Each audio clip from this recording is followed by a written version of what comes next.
Hi friends, welcome back to our study house. నేను మీ సంజు సందీప్. ఈరోజు ఈ వీడియోలో అన్ని న్యూస్ పేపర్లో వచ్చినటువంటి ఇంపార్టెంట్ ఎడ్యుకేషన్ అప్డేట్స్ మరియు చాలా ఇంపార్టెంట్ కరెంట్ అఫైర్స్ అయితే ఉన్నాయి.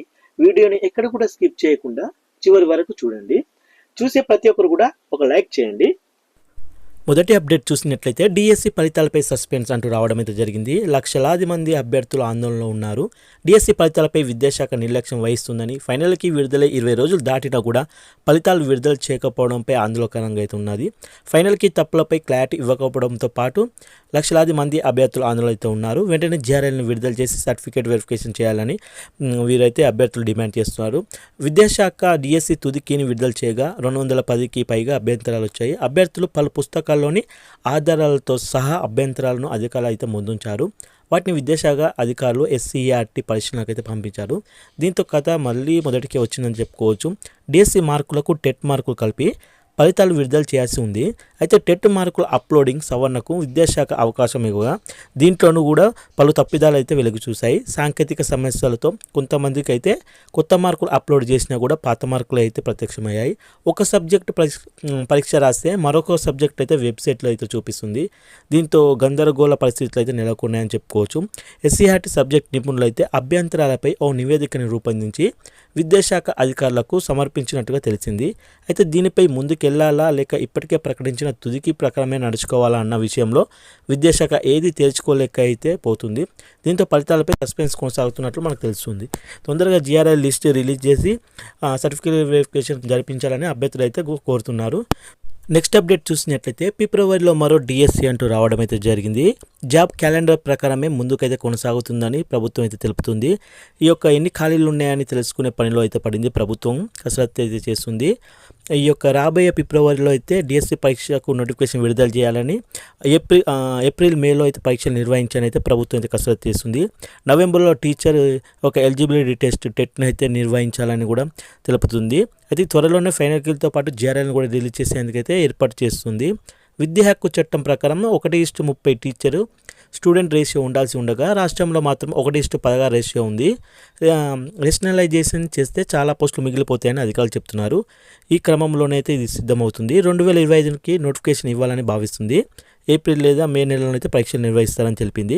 రాష్ట్ర వ్యాప్తంగా అన్ని ప్రైమరీ స్కూళ్ళలో ఫ్రీ ప్రైమరీ తరగతులు ఉంటాయిగా ప్రారంభించేందుకైతే సర్కార్ అయితే కసరత్తు చేస్తుందని తెలుస్తుంది. ఈ బడుల్లో పాఠాలు చెప్పేందుకు డిఎస్సి 2025 ద్వారా టీచర్ని తీసుకోవాల్సి భావిస్తుంది. అయితే ఈ యొక్క టీచర్ ఎలిజిబిలిటీ టెస్ట్ అయితే మనకు నవంబర్లో అయితే నోటిఫికేషన్ ఇచ్చేందుకైతే అధికారులు అయితే కసరత్తు చేస్తున్నారు. ఫిబ్రవరిలో అయితే డిఎస్సి నోటిఫికేషన్ ఉంటుంది. ఏప్రిల్ లేదా మేలో అయితే పరీక్ష అయితే నిర్వహిస్తారు. నెక్స్ట్ అప్డేట్ చూసుకున్నట్లయితే డిఎస్సి 2008 సెలెక్టెడ్ అభ్యర్థులకు గుడ్ న్యూస్ అంటూ వచ్చింది. ఉమ్మడి రాష్ట్రంలో నిర్వహించిన డిఎస్సి 2008లో సెలెక్ట్ అయిన ఉద్యోగులు ఉంటారు కదా, ఉద్యోగాలు రాని అభ్యర్థులకైతే కాంగ్రెస్ సర్కార్ గుడ్ న్యూస్ అయితే చెప్పింది. ఏమిటంటే కాంట్రాక్ట్ పద్ధతిలో వారి సేవలను వినియోగించుకోవాలని అయితే నిర్ణయం అయితే తీసుకుంది కాంగ్రెస్ ప్రభుత్వం. కాగా ఉద్యోగాలు చేరే అభ్యర్థులకు మినిమం టైం స్కేల్ అమలు చేయనున్నారు. డిఎస్సి 2008లో ఎస్జిటి పోస్టులకు బీఈడి అభ్యర్థులు కూడా అర్హులేనని నోటిఫికేషన్లో నాటి ప్రభుత్వం అయితే పేర్కొంది. అంటే ప్రస్తుతం అయితే ఎస్జిటికి లేదు, ఎస్సీ వాళ్ళకు, కానీ అప్పుడైతే ఉంది. ఆ తర్వాత ఎస్జిటి పోస్టుల్లో 30% ప్రత్యేకం డిఈడి అభ్యర్థులకైతే కేటాయించింది. దీంతో ఫస్ట్ లిస్ట్లో ఎంపికైన 2367 మందికి అయితే సెకండ్ లిస్ట్లో కొలువులు రాలేదు. దీంతో తమకు న్యాయం చేయాలని అప్పటి నుంచి ఎంపికైన అభ్యర్థుల పోరాటం అయితే చేస్తున్నారు. చివరకు సుప్రీంకోర్టు కూడా వారికి న్యాయం చేయాలని ప్రభుత్వాన్ని అయితే ఆదేశించింది. వీరిపై రాష్ట్ర సర్కారు సానుకూలంగా ఉండడంతో వారిని ఏపీలో మాదిరిగానే తెలంగాణలోనూ కాంట్రాక్ట్ పద్ధతిలో తీసుకోవాలని అయితే నిర్ణయం తీసుకుంది. అప్పట్లో సుమారు 2367 మంది ఉండగా వారిలో చాలామంది ఇప్పటికే వివిధ ఉద్యోగాల్లో చేరిపోయారు. ప్రస్తుతం 1300 మంది వరకు ఉంటారని అంచనా వేస్తుంది ప్రభుత్వం. ఈ నెల 27 నుంచి అయితే సర్టిఫికేట్ వెరిఫికేషన్ అయితే చేయాలనుకుంటుంది. డిఎస్సి 2008లో సెలెక్ట్ అయిన అభ్యర్థులు ఉంటారు కదా, వారి వివరాలను ఉమ్మడి జిల్లాల వారీగా బుధవారం నాడు స్కూల్ ఎడ్యుకేషన్ అధికారులు ఈ కింద చూపిస్తున్న ఈ వెబ్సైట్లో పెట్టనున్నారు. దీంట్లో ఉద్యోగంలో చేరేందుకు అనుమతి ధృవీకరించే పత్రం కూడా ఉంటుంది. దీన్ని నింపి ఉమ్మడి డిఈఓ ఆఫీస్లో సమర్పించాల్సి ఉంటుంది. కాగా ఈ నెల 27 నుంచి అక్టోబర్ 5 వరకు అయితే డిఈఓ ఆఫీస్లో జరిగే సర్టిఫికేట్ వెరిఫికేషన్లో పాల్గొనాలని స్కూల్ ఎడ్యుకేషన్ డైరెక్టర్ నరసింహారెడ్డి అయితే తెలిపారు. ఆ తర్వాత వచ్చే వారికి అవకాశం ఉండదని ఆయన అయితే స్పష్టం చేశారు. నెక్స్ట్ అప్డేట్ చూసినట్లయితే ఇకపై ఒకే చట్టం పరిధిలోకి అన్ని యూనివర్సిటీలు అంటూ రావడం అయితే జరిగింది. ఇకపై ఒకే చట్టం పరిధిలోకి అన్ని యూనివర్సిటీలు తీసుకురానున్నట్లు సీఎం చంద్రబాబు అయితే తెలిపారు. ఉన్నత విద్యాశాఖపై ఆయన సమీక్షను అయితే నిర్వహించారు. బోర్డ్ ఆఫ్ గవర్నెన్స్ చైర్పర్సన్గా పారిశ్రామికవేత్తలను నియమించే ప్రతిపాదనలు చేస్తున్నట్లు చెప్పారు. పీపీపీ విధానంలో ఏఐ వర్సిటీ ఏర్పాటు చేయనున్నట్లు తెలిపారు. రాజధాని నవనగరాల్లో భాగంగా అమరావతిలో స్పోర్ట్స్ విలేజ్ నిర్మించనున్నట్లయితే వివరించారు. నెక్స్ట్ అప్డేట్ చూసుకున్నట్లయితే చంద్రుడి దక్షిణ ధ్రువంపై భారీ బిలాన్ని గుర్తించిన ప్రజ్ఞాన్ రోవర్ అంటూ రావడం జరిగింది. అయితే చంద్రుడి దక్షిణ ధ్రువంపై ప్రజ్ఞాన్ రోవర్ సేకరించిన సమాచారాన్ని ఇస్రోకి అయితే పంపించింది. ఆ సమాచారాన్ని ఇస్రో శాస్త్రవేత్తలు విశ్లేషించగా శివశక్తి పాయింట్కి సమీపంలో ఐటెకెన్ బేసిన్ నుంచి దాదాపు 350 కిలోమీటర్ల దూరంలో 160 కిలోమీటర్ల వెడల్పు ఉన్న పురాతన కాలం నాటి ఓ భారీ క్రికెట్ బీలంను గుర్తించిందని పేర్కొన్నారు. అయితే గుజరాత్లోని అహ్మదాబాద్లో ఉండే ఇస్రో అనుబంధ సంస్థ ఫిజికల్ రీసెర్చ్ లాబొరేటరీ శాస్త్రవేత్తలు బీలంపై మరిన్ని పరిశోధనలు జరిపితే చంద్రుడి భౌగోళిక చరిత్రను తెలుసుకునేందుకు ఉపయోగపడుతుందని అయితే తెలిపారు. విక్రమ్ ల్యాండ్ అయిన ప్రాంతాన్ని శివశక్తి పాయింట్గా కేంద్రం అయితే ప్రకటించింది, మనకు తెలిసిన విషయమే. చంద్రయాన్ 3 ప్రయోగం ఎప్పుడు జరిగింది? 2023 సంవత్సరం మనకు జూలై 14 అయితే ప్రయోగించగా ఆగస్టు 23 అయితే అక్కడ దక్షిణ ధ్రువంపై అయితే ల్యాండ్ అయింది చంద్రయాన్ 3. ఆ పాయింట్నే శివశక్తిగా అయితే నామకరణం చేసింది కేంద్ర ప్రభుత్వం. అయితే ఈ కార్యక్రమం చంద్రయాన్ ఇది వచ్చి 3వది అక్కడ దక్షిణ ధ్రువంపై దిగింది. అయితే చంద్రుడి వైపున ఉన్న దక్షిణ ధ్రువం ఐటెకెన్ బేసిన్ సౌర వ్యవస్థలోని అతి పెద్దది మరియు ప్రాచీనమైంది. దీనికి దిగువ కేంద్రం ముదురు నీలం మరియు ఉదా రంగులో ఉంటుంది. దీని అంచున ఉన్న పర్వతాల అవశేషాలు ఎరుపు మరియు పసుపు రంగులో ఉంటాయని తెలిపింది. నెక్స్ట్ అప్డేట్ చూసుకున్నట్లయితే హైకోర్టుకి కొత్తగా నియమితులైన జడ్జెస్ గురించి తెలుసుకుందాం. జస్టిస్ మన్మోహన్ ఢిల్లీ హైకోర్టుకి నియమితులయ్యారు. జస్టిస్ రాజీవ్ షెగ్దీర్ హిమాచల్ ప్రదేశ్ హైకోర్టుకి అయితే నియమితులయ్యారు. జస్టిస్ సురేష్ కైత్ మధ్యప్రదేశ్ హైకోర్టుకి అయితే నియమితులయ్యారు. జస్టిస్ ఇందిరా ప్రసన్న ముఖర్జీ మేఘాలయ హైకోర్టుకి అయితే నియమితులయ్యారు. జస్టిస్ నితిన్ మధుకర్ జమ్దర్ కేరళ హైకోర్టుకి అయితే నియమితులయ్యారు.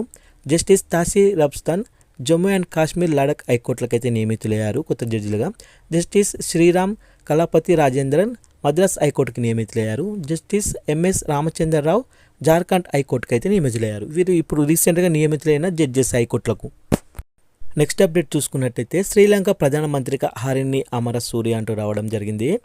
అయితే శ్రీలంక నూతన ప్రధానమంత్రిగా హారిని అమరసూర్య ప్రమాణ స్వీకారం అయితే చేశారు. నేషనల్ పీపుల్స్ పవర్ ఎన్పీపీకి చెందిన ప్రముఖ నాయకురాలు అమరసూర్య ఈ పదవిని చేపట్టిన 11వ వ్యక్తిగా అయితే చరిత్ర సృష్టించారు. శ్రీమాహో బండారు నాయకి చంద్రిక కుమారతుంగ తర్వాత ఆ పదవిని చేపట్టిన మహిళగా ఇరన్ని చరిత్ర అయితే సృష్టించారు. శ్రీలంకలో హక్కుల కార్యకర్తగా యూనివర్సిటీ అధ్యాపకురాలుగా కూడా గుర్తింపు పొందిన హారిని ఆ దేశ 3వ మహిళగా ప్రధానిగా అయితే చరిత్ర సృష్టించారు.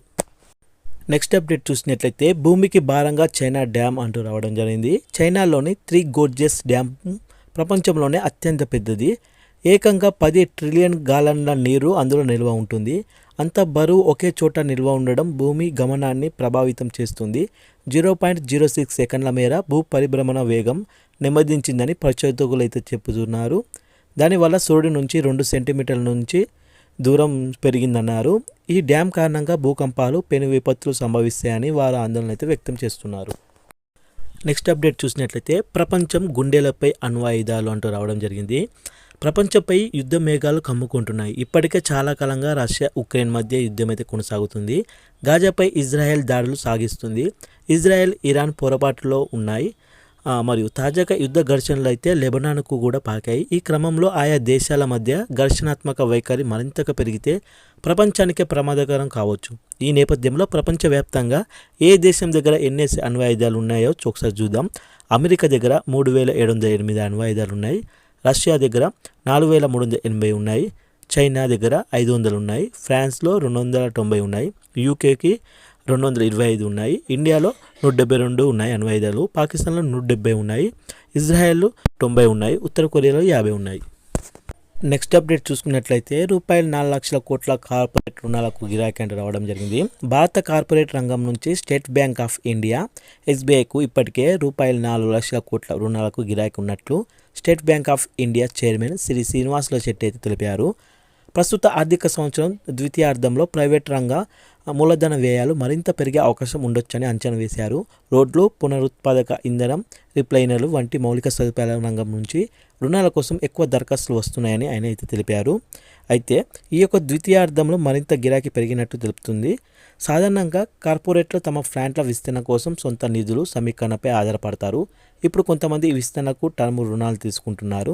సో 4 లక్షల కోట్ల వరకు ఉంటుంది. అయితే మా కార్పొరేట్ రుణాల విభాగం బలంగా ఉంది. ఎన్నికల కారణంగా ఏప్రిల్, జూన్లో మందకొడిగా ఉన్న ప్రభుత్వ వ్యయాలు 2 త్రైమాసికంలో అయితే పుంజుకున్నాయి. అక్టోబర్ నుంచి ఇవి మరింత బలపడతాయని అయితే చైర్మన్ అయితే శ్రీనివాస చెట్టి అయితే తెలిపారు. నెక్స్ట్ అప్డేట్ చూసుకున్నట్లయితే సముద్ర గర్భంలో దెయ్యం చేప గుర్తించిన న్యూజిలాండ్ శాస్త్రవేత్తలు అంటూ రావడం జరిగింది. అయితే ఈ యొక్క సముద్ర గర్భంలో అత్యంత రహస్యంగా సంచరించే అరుదైన షార్క్ జాతికి చెందిన చేపను గుర్తించినట్లు న్యూజిలాండ్కి చెందిన శాస్త్రవేత్తలు అయితే ప్రకటించారు. ఇది పసిఫిక్ సముద్రంలో మైలుకు పైగా లోతులో ఇది సంచరిస్తున్నట్టు తెలిపారు. పొట్టి ముక్కుతో ఉండే దీన్ని స్పూక్ ఫిష్ అంటున్నారు. ఆస్ట్రేలియా, న్యూజిలాండ్ జలాల్లో ఇది జీవిస్తున్నట్లు వెల్లింగ్టన్లోని national institute of water and అట్మాస్ఫియర్కి రీసెర్చ్ అయితే వెల్లడించింది. న్యూజిలాండ్ దక్షిణాన ఉన్న ఒక ద్వీపం సమీపంలో ది చాథమ్ రైజ్ అనే ప్రాంతంలో ఇవి ఉన్నాయని పేర్కొన్నారు. ఈ కొత్త చేప జాతికి అరియోట్ ఆవియా అనే పేరు కూడా పెట్టినట్లు శాస్త్రవేత్త బ్రిట్ పీనూస్ని తెలిపారు. సముద్రం అడుగున జీవించే ఈ చేపలను సాధారణంగా చిమెరా అని అంటారంట. వీటి ఎముకలు మొత్తం మృదాల స్థితిలో తయారై ఉండడం ఒక విశేషం. నల్లటి కళ్ళు ఉండడంతో గోస్ట్ ఫిష్ అని కూడా అంటారు. ముక్కు వంటి నోటితో ఇవి సముద్రంలో దాదాపు 2600 మీటర్ల లోతున ఆహారం కోసం వెతుక్కుంటూ ఉంటాయంట. నెక్స్ట్ అప్డేట్ చూసినట్లయితే ఉక్రెయిన్లో శాంతి స్థాపనకు తోడ్పాటు అంటూ రావడం జరిగింది. ఉక్రెయిన్లో శాంతి స్థాపనకు ఎలాంటి తోడ్పాటు అవసరమైనా అందించేందుకు సిద్ధమని భారత ప్రధాని నరేంద్ర మోదీ అయితే తెలిపారు. ఐరాస సమావేశాలకు వచ్చిన మోడీ ఉక్రెయిన్ అధ్యక్షుడు జెలెన్స్కీ సోమవారం న్యూయార్క్లో 45 నిమిషాల సేపు అయితే ద్వైపాక్షికంగా భేటీ అయ్యారు. ఉక్రెయిన్లో శాంతి స్థిరత్వాలు నెలకొనడానికి అన్ని విధాల మద్దతు ఇస్తానని తాను భరోసా ఇచ్చినట్లు మోడీ ఎక్స్లో అయితే వెల్లడించారు. గత నెలలో ఉక్రెయిన్కు తాను వెళ్ళినప్పుడు తీసుకున్న నిర్ణయాల అమలుపైన సమీక్షించినట్టు చెప్పారు. దీర్ఘకాలం నిలిచేలా శాంతియుత పరిష్కారం కుదిరేందుకు సంపూర్ణంగా అండగా నిలుస్తామని హామీ ఇచ్చినట్లు కూడా తెలుస్తుంది. యుద్ధం ముగిసేది ఎప్పుడనేది కాలమే నిర్ణయిస్తుందని, కాకపోతే ముగింపు పలకడం పైన ప్రపంచ నేతలందరి దృష్టి ఉందని అయితే తెలిపారు మోడీ. భారత్తో వివిధ రంగాల్లో సంబంధాలు బలోపేతం చేసుకోవడానికి తాము చురుగ్గా ప్రయత్నిస్తున్నామని జెలెన్స్కీ చెప్పారు. ముఖ్యంగా అంతర్జాతీయ వేదికలపై భేటీలను పెంచుకోవాలని, శాంతి సూత్రాన్ని అమలు చేయాలని, రెండో శాంతి సదస్సుకు సిద్ధం కావాలని నిర్ణయించినట్టు తెలిసాయి. ఉక్రెయిన్ యుద్ధంపై మోడీ అయితే ఎంతో కలవరం చెందుతున్నారని భారత విదేశీ వ్యవహారాల మంత్రిత్వ శాఖ కార్యదర్శి విక్రమ్ మిశ్రీ అయితే విలేకరులకు తెలిపారు. శాంతికి భారత్ మద్దతు ఎప్పుడూ కూడా ఉంటుందని, చర్చలు, దౌత్యం ద్వారా సమస్యలను పరిష్కరించుకోవాలన్నదే భారత్ వైఖరి అని, ఉక్రెయిన్పై మోడీకి ఉన్న చిత్తశుద్ధిని తాజా భేటీ చాటుతుందని ఆయన వివరించారు. నెక్స్ట్ అప్డేట్ చూసినట్లయితే పశ్చిమాసియా ఉక్రెయిన్లలో శాంతి సాధ్యమే అంటూ రావడం జరిగింది. పశ్చిమాసియా ఉక్రెయిన్లో శాంతి స్థాపన సాధ్యమేనని అమెరికా అధ్యక్షుడు జో బైడెన్ అయితే చెప్పారు. మంగళవారం న్యూయార్క్లో మొదలైన ఐక్యరాజ్య సమితి 79వ వార్షిక సర్వప్రతినిధి సభలో ఆయన అయితే ప్రసంగించారు. లెబనాన్ పోరు, ఇజ్రాయెల్ ఘర్షణ నేపథ్యంలో అమెరికా అధ్యక్షుడు హోదాలో చివరిసారి ఈ సమావేశాల్లో అయితే ఆయన మాట్లాడారు. రష్యా సాగిస్తున్న యుద్ధంలో ఉక్రెయిన్కు అమెరికా దాని మిత్రపక్షాల మద్దతు కొనసాగుతుందని చెప్పారు. పూర్తిస్థాయి యుద్ధం ఎవరికీ ఉపయోగకరం కాదని చెప్పారు. హింసను ఎగదోసుకుంటూ పోవడం కంటే దౌత్యపరమైన పరిష్కారమే శాంతికి మార్గమని చెప్పారు. ఐరాస సెక్రటరీ జనరల్ ఆంటోనియో గుటెరెస్ మాట్లాడుతూ ప్రపంచంలో పరిస్థితుల్ని ఇలా వదిలేయలేమని స్పష్టమైతే చేశారు. శిక్షలేమి, అసమానతలు, అనిశ్చితి వంటి ప్రపంచాన్ని అస్థిరపరుస్తున్నాయని ఆందోళన వ్యక్తం చేశారు. భౌగోళిక విభజనను, అంతుపొంతు లేని యుద్ధాలు, వాతావరణ మార్పులు, అణ్వాయుధాలు పెరిగి పోతున్న వేళ అనూహ్య పరిస్థితుల వైపు మానవాళికి వెళ్ళిపోతుందని చెప్పారు. అయితే ఇవన్నీ పరిష్కరించదగ్గవేనని అన్నారు. నెక్స్ట్ అప్డేట్ చూసినట్లయితే పి సుశీలకు కలైంజర్ స్మారక కళారంగ పురస్కారం అంటూ రావడం జరిగింది. తమిళనాడు ప్రభుత్వం మాజీ ముఖ్యమంత్రి కరుణానిధి శత జయంతి వేడుకల సందర్భంగా చిత్రసీమ ప్రముఖులకు ఇచ్చే కలైంజర్ స్మారక కళారంగ విద్వాంసుల అవార్డుకు గాన కోకిల పి సుశీల అయితే ఎంపికయ్యారు. గత 3 ఏళ్లుగా డిఎంకే ప్రభుత్వం ఈ అవార్డులను సినీ కళారంగాలకు దశాబ్దాల తరబడి సేవలు అందిస్తున్న దిగ్గజాలకు ప్రదానమైతే చేసి సత్కరిస్తుంది. ఈ మేరకే 2023 సంవత్సరానికి గాను ఈ అవార్డు తమిళ సినీ గేయ రచయిత, సాహిత్య అకాడమీ గ్రహీత ఎంఎం మెత్తా, సినీ నేపథ్య గాయని పి సుశీల ఎంపికయ్యారు. ప్రముఖ తమిళ సినీ దర్శకుడు ఎస్సి ముత్తరమన్ నేతృత్వంలో నడిగర్ సంఘం అధ్యక్షుడు నాజర్, మరో దర్శకుడు కరుపల్లి నియప్పన్, సభ్యులుగా ఉన్న ఎంపిక కమిటీ ఈ మేరకు మంగళవారం అయితే ప్రకటించింది. ఈ అవార్డు గ్రహీతలకు ముఖ్యమంత్రి ఎంకే స్టాలిన్ 10 లక్షల నగదు బహుమతి ప్రశంపత్రాన్ని అందజేయనున్నారు. ఈ నెల 30న చెన్నై సచివాలయంలో జరగనున్న ప్రత్యేక కార్యక్రమంలో సినీ గేయ రచయిత ఎం మెత్త గాయని పి సుశీల ఈ అవార్డులు అయితే అందుకోనున్నారు. నెక్స్ట్ అప్డేట్ చూసినట్లయితే హైదరాబాద్ ఇక చీప్ నగరంగా మారబోతుంది అంటూ రావడం జరిగింది. తైవాన్కు పోటీ ఇచ్చేల పథకం. మనం వాడుతున్న సెల్ ఫోన్, చేతికి పెట్టుకున్న స్మార్ట్ వాచ్, ఇంట్లో చూస్తున్న టీవీ, దాన్ని ఆపరేట్ చేసే రిమోట్, కార్యాలయాల్లో ఉపయోగిస్తున్న కంప్యూటర్లు, ల్యాప్టాప్లు, మనం ప్రయాణిస్తున్న కార్లు, విమానాలు, మన దేశం అంతరిక్షంలోకి పంపిస్తున్న రాకెట్లు, మనకు వాతావరణ వివరాలు చేరవేసిన ఉపగ్రహాలు, ఇలా అన్నిటిలోనూ చిప్లదే అత్యంత కీలకం భూమిక. కావున వీటిని దిగుమతికి మన దేశం ఏటా 1,00,000 కోట్ల రూపాయలు వెచ్చిస్తుంది. ఈ సమస్యకు మన ఉస్మానియా విశ్వవిద్యాలయం అయితే పరిష్కారం చూపనుంది. ఇప్పటికే సాఫ్ట్వేర్ పరిశ్రమలకు చిన్నమ్మగా మారిన హైదరాబాద్ను చీప్ నగరంగా మార్చేందుకైతే అడుగులు వేస్తుంది. మెకానికల్, ఆటోమొబైల్, ఎలక్ట్రానిక్స్ రంగంలో మైక్రోచిప్ల వినియోగం అధికం. ఇవి అనుకుంటే తయారీ రంగంలో కుదేలవుతుంది. గత ఆర్థిక సంవత్సరం 2022-23లో చూసినట్లయితే 1,29,703 కోట్ల విలువైన చిప్లను మన దేశం దిగుమతి చేసుకుందంటే వీటి ప్రాధాన్యాన్ని మనం అర్థం చేసుకోవచ్చు. మైక్రోచిప్ల తయారీకి విశ్వవ్యాప్త చిరునామా చూసినట్లయితే తైవాన్, భారత్తో పాటు మరికొన్ని దేశాల్లో 3 నుంచి 5 మిల్లీమీటర్ల పరిమాణంలో ఉండే చిప్లను కొంతమేర తయారవుతున్నాయి. తైవాన్లో మాత్రమే 1 mm పరిమాణంలో ఉండేవి ఉత్పత్తి అవుతున్నాయి. నెక్స్ట్ అప్డేట్ చూసినట్లయితే అందరు మహిళలే అంటూ రావడం జరిగింది. T20 ఉమెన్ వరల్డ్ కప్ కోసం పూర్తిగా మహిళలతో కూడిన ప్యానెల్ను ఐసీసీ మంగళవారం అయితే ప్రకటించింది. మొత్తం 13 మంది మ్యాచ్ అఫీషియల్స్, 10 మంది ఎంపైర్లు, 3 మ్యాచ్ రిఫరీలు ఉన్నారు. భారత్ నుంచి తెలుగు మహిళ జిఎస్ లక్ష్మి మ్యాచ్ రిఫరీగా అయితే, విందా రాటి అంపైర్గా అయితే వ్యవహరించనున్నారు. వచ్చే నెల 3 నుంచి యూఏఈలో వేదికగా పోటీ కప్ జరగనుంది. కాగా గత 4 మెగా టోర్నీలకు పనిచేసిన కైల్లీ ఫోలోసిక్ను ప్యానెల్లో అత్యధిక అనుభవం ఉంది. జింబాబ్వేకు చెందిన సారా డ్యామ్ బానేవాకు తొలిసారిగా T20 అయితే వరల్డ్ కప్లో అంపైర్గా ఛాన్స్ అయితే దక్కించుకుంది. నెక్స్ట్ అప్డేట్ చూసినట్లయితే అక్టోబర్లో 4.25 లక్షల మందికి రుణమాఫీ అంటే రావడం జరిగింది. దసరాలోపు 4వ విడత పూర్తి చేయాలనుకుంటుంది ప్రభుత్వం. 4,250 కోట్ల అవసరమని అంచనా. స్థానికంగా లేని కుటుంబాలు డేటా అప్లోడింగ్ పెండింగ్లు ఉన్నాయి. నెలాఖరు కల్లా ఫ్యామిలీ గ్రూపింగ్ పూర్తి చేయాలని రాష్ట్ర ప్రభుత్వం అయితే కసరత్తు చేస్తుంది. దసరాలోపు ఎలాగైనా 4వ విడత రుణమాఫీ పూర్తి చేయాలని రాష్ట్ర ప్రభుత్వం ఆలోచన ఉంది. అందుకు అవసరమైన కసరత్తును ముమ్మరం అయితే చేసినట్టు తెలుస్తుంది. రేషన్ కార్డులు లేకపోవడం, కుటుంబ నిర్ధారణ కాకపోవడం, ఆధార్లు తప్పులు దూరడం, పెండింగ్లో ఉన్న రైతుల సమాచారాన్ని సరిచేసి 4వ విడతలో రుణమాఫీ చేయనున్నారు. ప్రస్తుతం కుటుంబ నిర్ధారణ ప్రక్రియ అయితే వేగవంతంగా జరుగుతుండగా ఈ నెలాఖరు వరకు డేటా అప్లోడింగ్ పూర్తి చేయనున్నట్టు తెలుస్తుంది. దసరా పండుగలోపు 4.25 లక్షల మందికి రైతుల రుణమాఫీ చేసేందుకైతే ప్రభుత్వం అయితే కసరత్తు చేస్తున్నట్టు సమాచారం. నెక్స్ట్ చూసినట్లయితే 2024-25లో 6.8 వృద్ధి అంటూ రావడం జరిగింది. అక్టోబర్లోనే రేట్ల కోతకు వీలు S&P. ఈ ఆర్థిక సంవత్సరం 2024-25లో భారత వృద్ధి రేటు 6.8% నమోదు కావచ్చని S&P గ్లోబల్ రేటింగ్స్ అయితే మంగళవారం అంచనా వేసింది. 2025-26లో వృద్ధి రేటు 6.9% చేరవచ్చని పేర్కొంది. గత ఆర్థిక సంవత్సరం 2023-24లో దేశ ఆర్థిక వ్యవస్థ 8.2% వృద్ధి అయితే సాధించింది. 2024-25లో ద్రవ్యోల్బణం సరాసరిన 4.5%గా నమోదు కావచ్చని S&P అయితే అంచనా వేస్తుంది. ఇటీవల అమెరికా ఫెడరల్ రిజర్వ్ 50 బేసిస్ పాయింట్ల మేర రేట్ల కోతకు దిగిన నేపథ్యంలో అక్టోబర్ 7 నుంచి 9 తేదీల్లో జరగబోయే ద్వైమాసిక పరపతి విధాన సమీక్షలో RBI కూడా 25 బేసిస్ పాయింట్ల మేర రెపో రేట్ని తగ్గించే అవకాశం ఉందని S&P అయితే అంచనా వేసింది. నెక్స్ట్ చూసినట్లయితే 15 లక్షల రేషన్ కార్డులు రద్దు అంటూ రావడం అయితే జరిగింది. రాష్ట్రంలో ప్రస్తుతం ఉన్న తెల్ల రేషన్ కార్డులో సుమారు 15 లక్షల కార్డులు అయితే రద్దే అవకాశాలు ఉన్నట్లు కనిపిస్తున్నాయి. ఎందుకంటే కార్డుదారులకు గుర్తించేందుకు చేపట్టిన EKYC ప్రక్రియ హాజరు కాకపోవడంతో వారందరూ అనర్హులుగా ప్రభుత్వం గుర్తించింది. ఈ మేరకు వారి కార్డులను రద్దు చేయనుంది. అర్హులైన వారికి కొత్త కార్డులను జారీ చేయనుంది. ఇందుకోసం అక్టోబర్ నుంచి దరఖాస్తుల స్వీకరణకైతే చర్యలు తీసుకుంటుంది. ప్రస్తుతం రాష్ట్రం మొత్తం జనాభా 3.83 కోట్లు కాగా 89.96 లక్షల తెల్ల రేషన్ కార్డులు అయితే ఉన్నాయి. ప్రస్తుతం దరఖాస్తుదారుడి అర్హతలు పూర్తిగా విచారించకుండానే గతంలో అయితే కార్డులు జారీ చేశారు. వీటి సంఖ్య ప్రతి ఏటా పెరుగుతూ వచ్చింది. దీంతో వీళ్ళు అనర్హులు గుర్తించేందుకు గత ఏడాది అక్టోబర్ నుంచి EKYC ప్రక్రియ అయితే చేపట్టారు. ఇందులో భాగంగానే ప్రతి తెల్ల కార్డుదారుడు కుటుంబ సభ్యులతో కలిసి బయోమెట్రిక్ ఇవ్వాలని ఆదేశించింది. ఈ ప్రక్రియ 6 నెలల పాటు కొనసాగి మార్చిలో అయితే ముగిసింది. అయితే ఇందులో దాదాపు 15 లక్షల కార్డుదారులు ఈ కేవైసీకి అయితే హాజరు కాలేదు. కావున ఇప్పుడు ప్రభుత్వం అయితే 15 లక్షల మంది అనర్హులు అని చెప్పి గుర్తించింది. వీటిని తొందరలోనే రద్దు చేయడం ద్వారా కొత్తగా జారీ చేసే కార్డుతో ప్రభుత్వంపై అదనపు భారం పడకుండా ఉంటుందని అంచనా వేస్తున్నారు.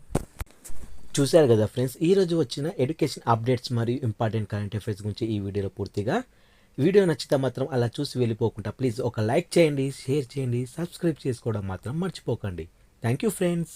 జై హింద్.